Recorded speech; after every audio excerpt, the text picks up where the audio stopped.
Hello everyone, welcome back to our channel. Today we are going to discuss the next topic, that is objective refraction. Now what is objective refraction? What objective refraction is? There are two types of refraction: clinical refraction.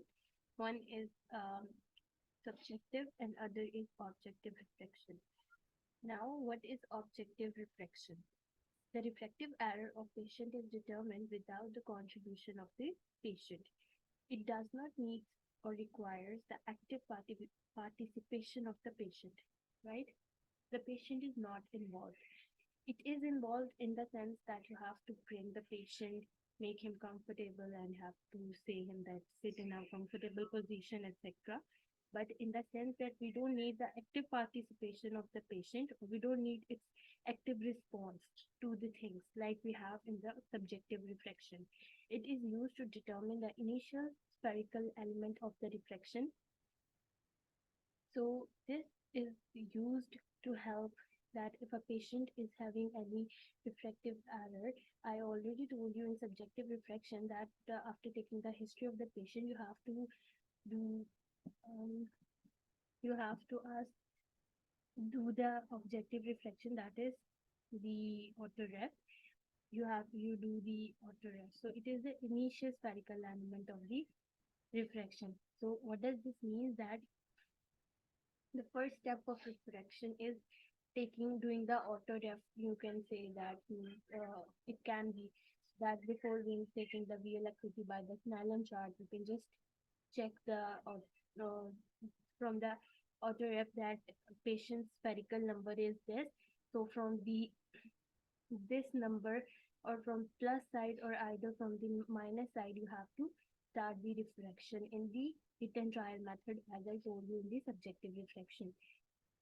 So it is the initial spherical, it determines the initial spherical element of the refraction as well.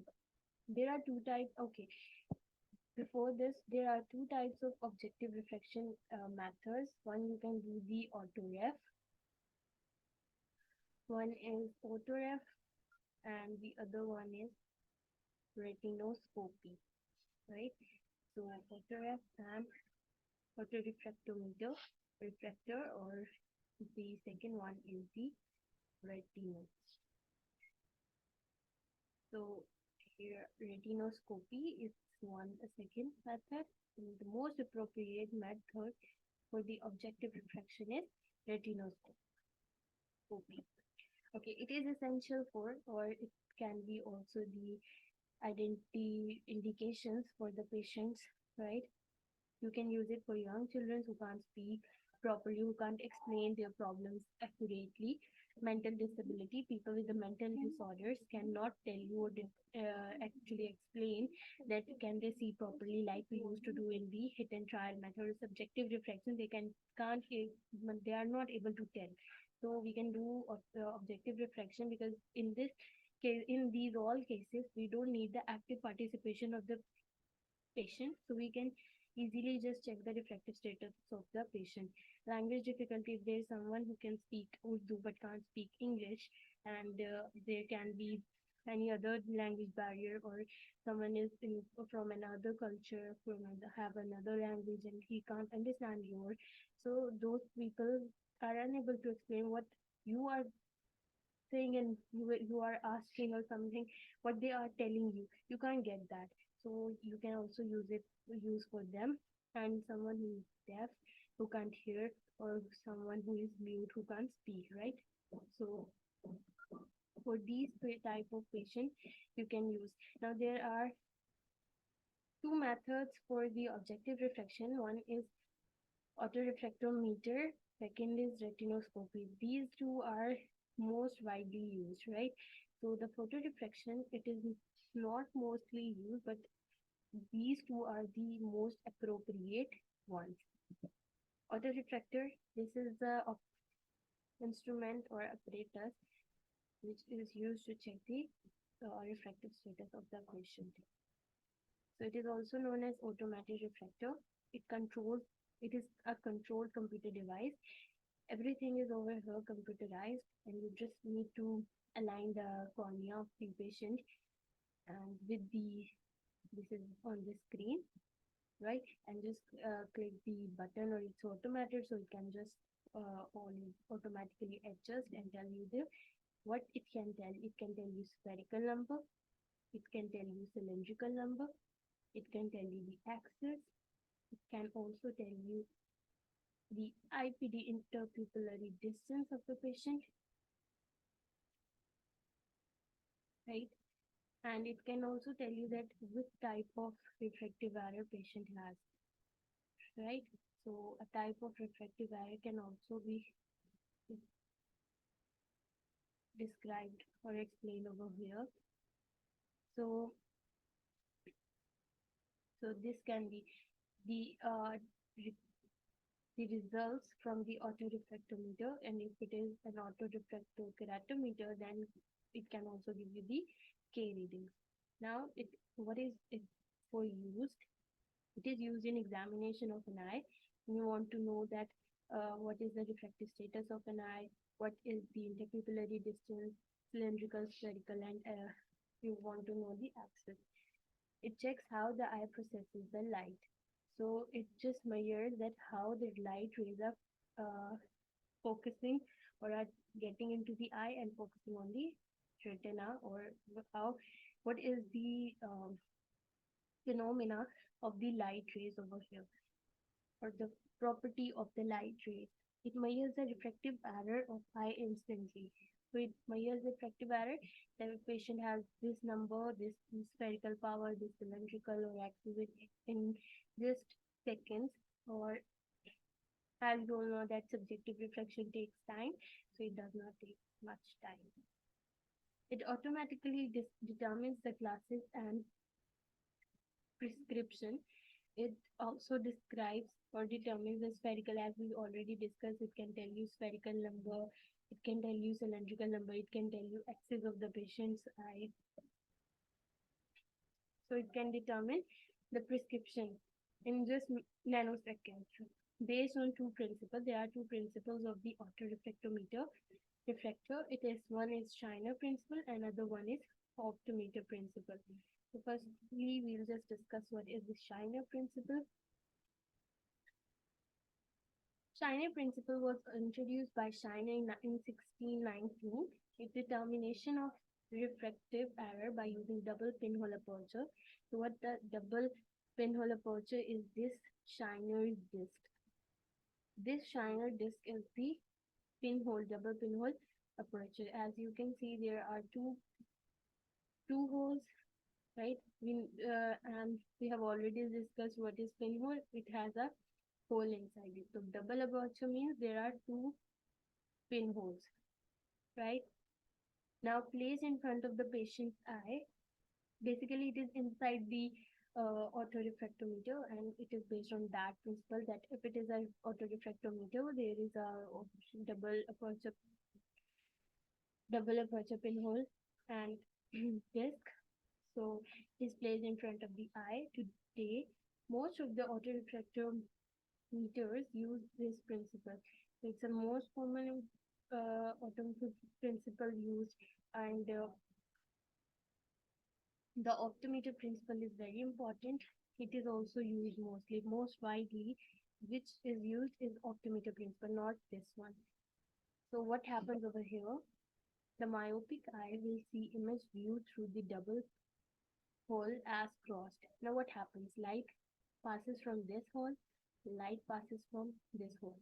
As it refracts, it just goes over here, and as it passes from here, refraction occurs, and it passes from here to the retina. So there are two images.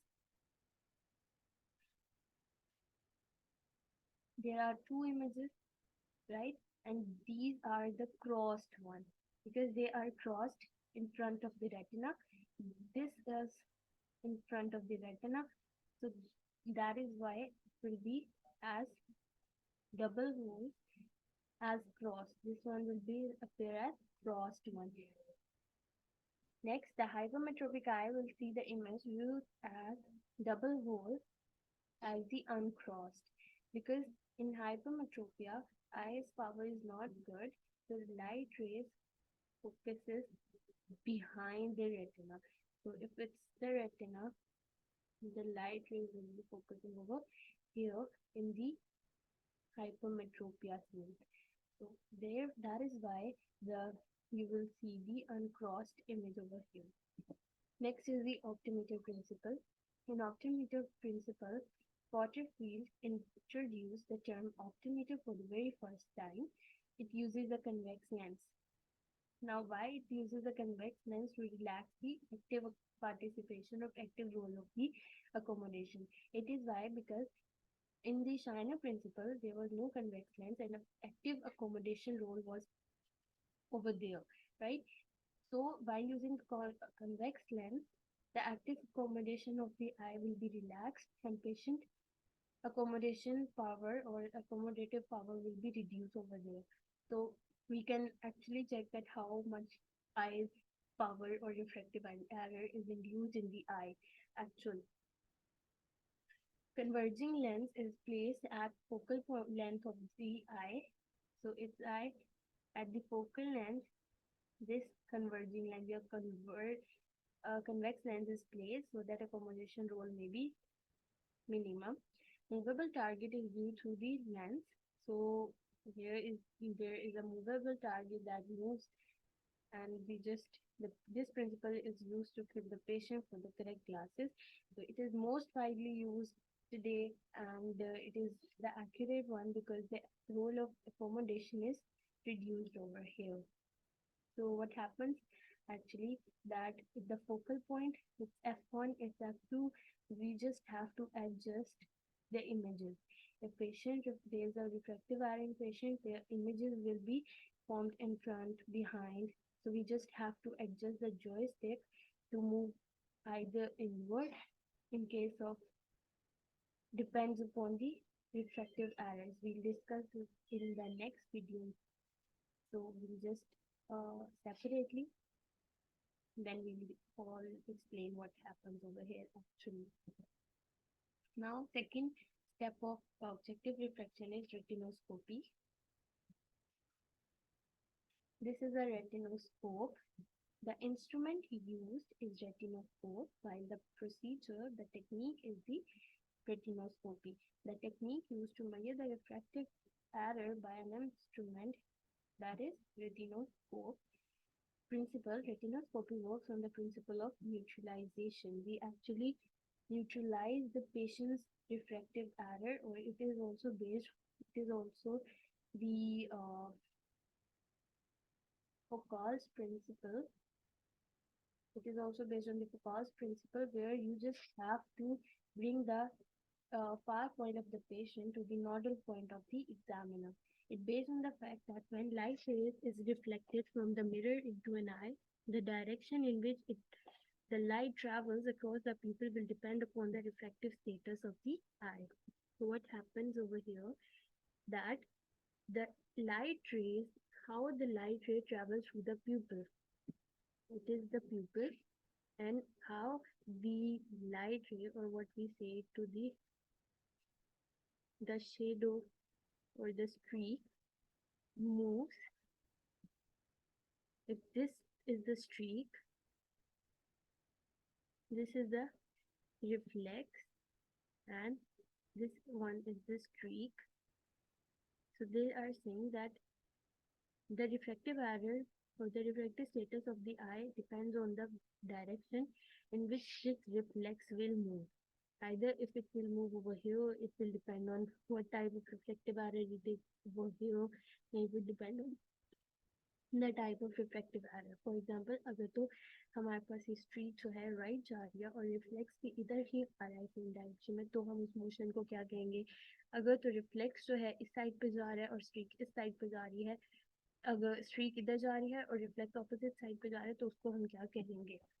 This is the direction of the light, because it's what we want over here. It is a semi-dark room, a trial set, a trial frame, distant viewing charts, near viewing charts, and a retinoscope. Okay, So over here we have basically discussed about the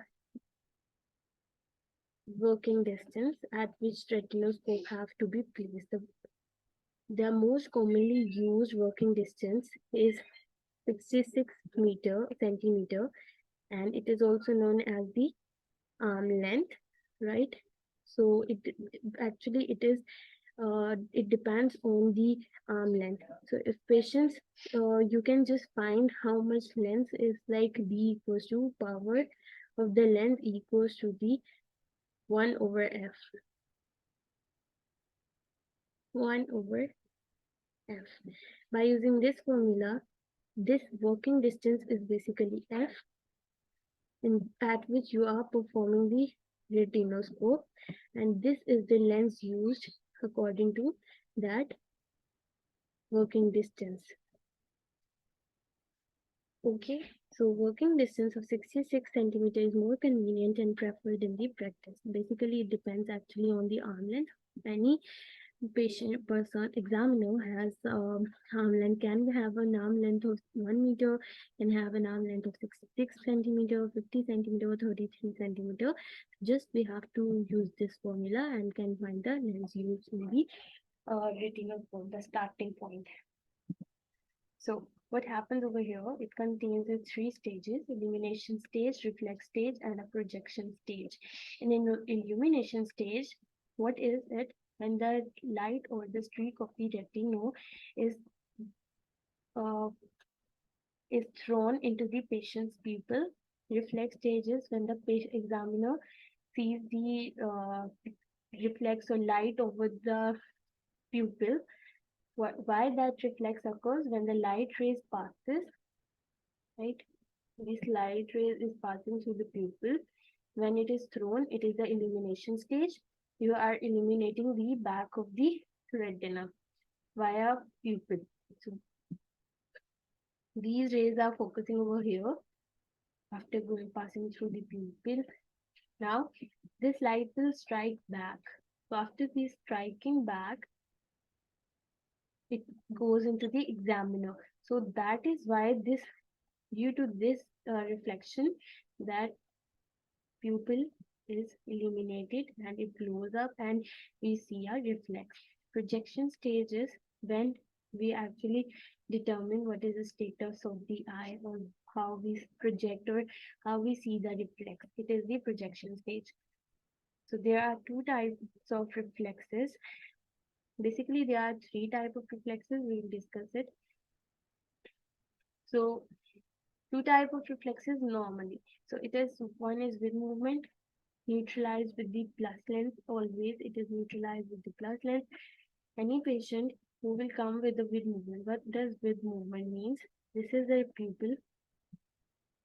This is the streak, and this is the reflex. Okay.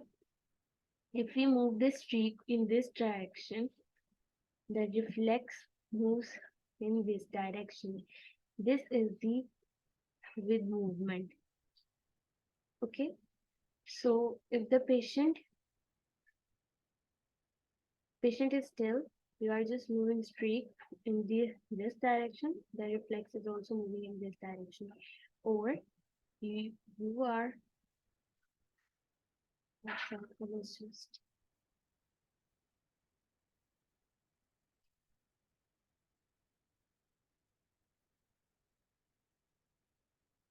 this is a circle and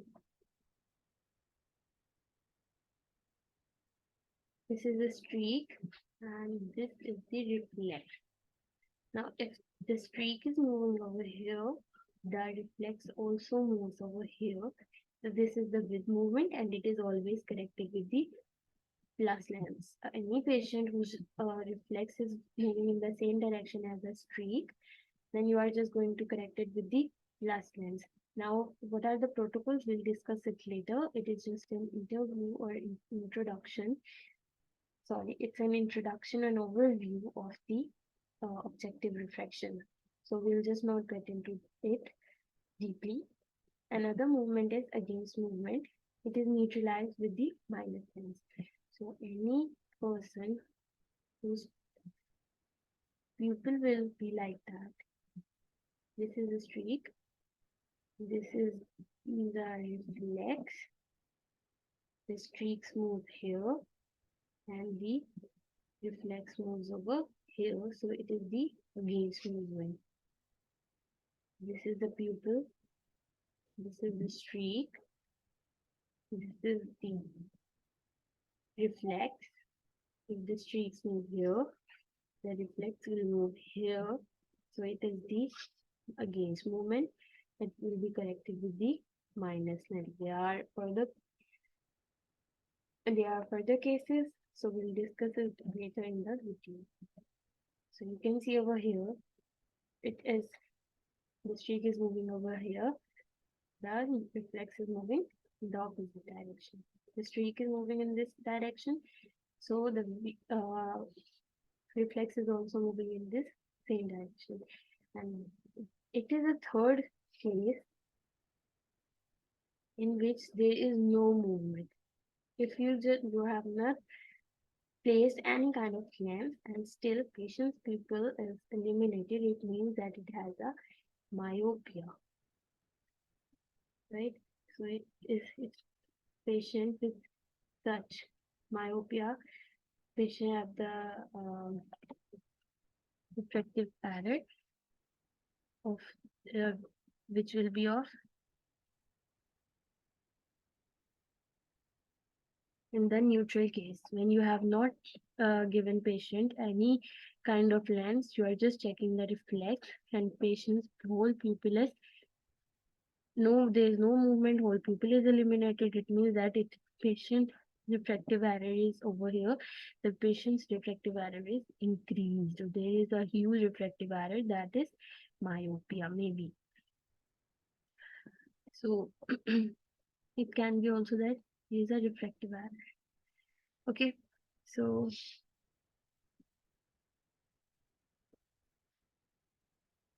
now what are the characteristics of the moving reflex?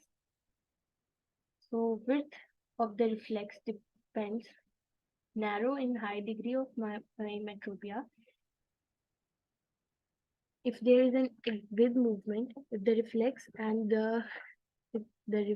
and streak are moving in the same direction, so it will be, and the reflex is narrow, then the reflex is narrow, it means it is high degree of ametropia. There is high degree of ametropia. Wide in low degree ametropia. If there is an against movement, this is the pupil, and ignore the circle.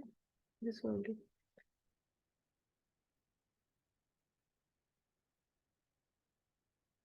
you just have to remember two things. If it is thin, it is wide. So whatever the reflex is, but if it is wide, it means that there is low degree of ametropia, right? At point of neutralization, the complete pupil is filled with the light. When you add lenses to the patient's eye and see the reflex movement, then if there is no movement, the pupil is filled with the light, then it means that you have achieved the point of the state of the neutralization. So this was all about objective refraction. If you want to know something or you have any kind of confusion, you just can comment in the comment section and we will definitely give you the response or answer. Thank you.